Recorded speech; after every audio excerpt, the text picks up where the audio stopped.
Here are a few flavor and texture ideas. Instead of using olive oil, create a similar product by putting olives in a blender for a minute or two.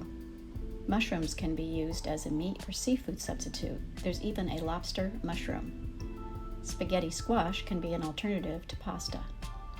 Chopped fruit, raw or roasted, pickles, etc., sprinkled on top of a dish or added to a sauce makes the flavor stand out. Dates are a whole food sweetener. Soybeans don't have a strong flavor, so it can be added.